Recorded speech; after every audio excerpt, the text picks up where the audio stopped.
Welcome into Bengals Breakdown by Chat Sports. Tom Downey here. We are 83 subscribers away from 3,000 on our newly launched Bengals channel. Let's get there as soon as possible. It is a competition here at Chat Sports. The more subs, the more videos we get to do on the Bengals. So help us reach 3,000 by subscribing for free for more Bengals YouTube videos.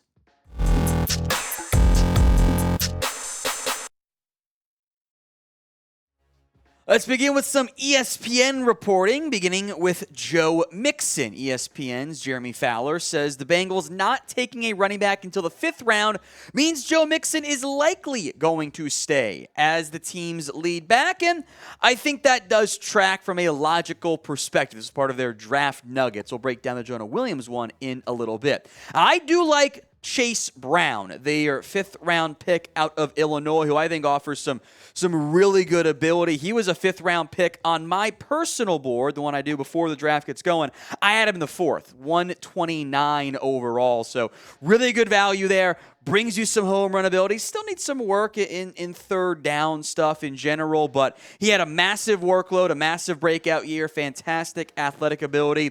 Whether he's, RB2 long-term, RB3, whatever, definitely a good pick by the Bengals.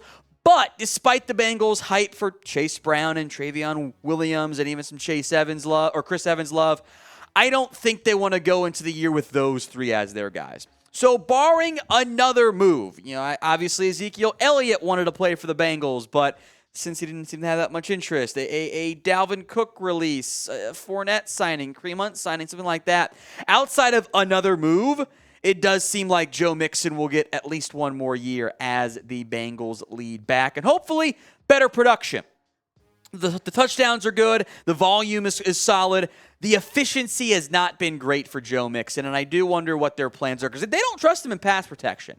They just do not want to put him out there, which I would almost wonder if you're better off making him more of a pass catcher on third downs and use him in that regard. But you still want a little bit more efficiency from Mixon, which we can certainly blame the offensive line for at least some of that since, that's how football tends to work. We'll spend some time on the offensive line and what maybe changes could be coming there.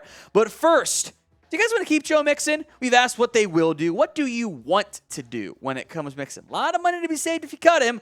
But Bengals don't seem to be heading down that path. It is the pinned comment on today's video. So if the ad break comes here on the YouTube side, take advantage of it. Head down there, type in Y for yes, N for no at the pinned comment, especially if the ad comes here on YouTube. Let's move to Jonah Williams, part of that same ESPN Insider article piece of, it didn't seem to be much traction going on Jonah Williams. And I think that does make some sense because of the salary, a $12.6 million base salary this year for Jonah Williams. I don't think many teams had interest in paying that. I think that was bore out by the lack of trade movement involving Jonah Williams. Here's what Jeremy Fowler of ESPN had to say. No talks intensified around offensive tackle Jonah Williams, who requested a trade back in March. The expectation as of now is he will remain a Bengal.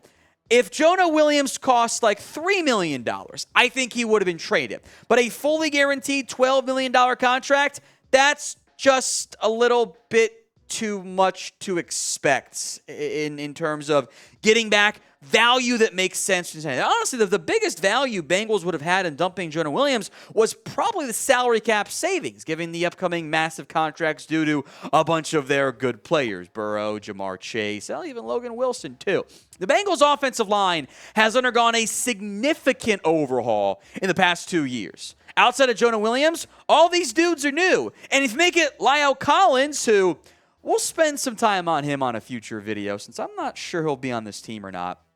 Make it La'el Collins instead of Jonah Williams. It's an entirely new offensive line from where the Bengals were 2 years ago. They've invested in that line in a massive way. And they've actually got decent depth, too. Hakeem Adeniji, Cody Ford, who I don't love, but if he's like your 8th lineman, you're in good shape there. Max Sharping, Trey Hill, Jackson Carman, who has not been a great pick, but gives you depth. Dante Smith, too. There's some really good depth on this Bengals offensive line. And I think left tackle to right guard, barring injury, are pretty much set in stone as the starters. It's right tackle. Could it be Jackson Carman? Could Could it be Jonah Williams, Lyle Collins, Cody Ford, maybe a try Akeem Adeniji there? Probably not the route you want to go there. But you got options at right tackle. I think that's a positive thing for the Bengals. So who starts at right tackle? Drop that player name for me in the comment section right now. Let's talk tight end. A report out of New Orleans says that the Saints have made an offer to tight end Foster Moreau, who may not play this year. He unfortunately was diagnosed with cancer. Part of the Saints' physical forum actually identified that early, and that's going to be a good thing in the long run for Foster Moreau. But he's not expected to play. Maybe he does. Maybe he doesn't. Probably asking a bit too much there as he recovers from it. But the Bengals had been linked to Moreau as well. The report said that there were other teams interested. The Bengals being one such team does make sense. My guess, by the way, on Foster Moreau, as we'll talk more about the tight end room in general for the Bengals momentarily, my guess is he goes with the Saints because they're the one who identified it. There's the good relationship there, and it's more of a sign him now and give him time to recover, and then maybe he impacts you on the team next year. The Bengals can survive at tight end. If you had told me, how much money would you bet on the Bengals taking a tight end this year? I would have bet a lot of money. But the board never quite fell the right way, with other guys like Darnell Washington, for example, being off their board due to medical concerns. So right now it's Irv Smith, Drew Sample, Devin Asiasi. I wouldn't mind some more tight end depth because I don't love this grouping, although you'll use a bunch of receiver looks because you have Joe Burrow. You drafted 2 receivers who are good players. That certainly makes some sense. But tight end is still a big area of concern I have because I just don't love the grouping right now. So name a player who you want to sign in free agency. I do have some hopes, by the way. Let me be clear on that, for Irv Smith because he's not going to get constant single coverage. But the Bengals have some money to play with if they want to. So name a player who you guys want to sign in NFL free agency. One last kind of more of a news item note before we go here. The Bengals, per NFL Network, and their projections that also match up pretty well with over the cap, etc. They appear to be in line to actually have comp picks for the first time since 2019. So the way comp picks work are you get picks for losing players, and you potentially lose out on picks for signing players. So the Bengals lost Jesse Bates, Von Bell, Hayden Hurst, Samaje Perine. All players who qualify to get comp picks back. They also signed Orlando Brown and Nick Scott. So some stuff cancels out there. The projections here, which are projections, because the NFL's changed the rules, and they will allow performance to be influenced there. Sometimes picks rise or drop. More often they drop than they end up rising.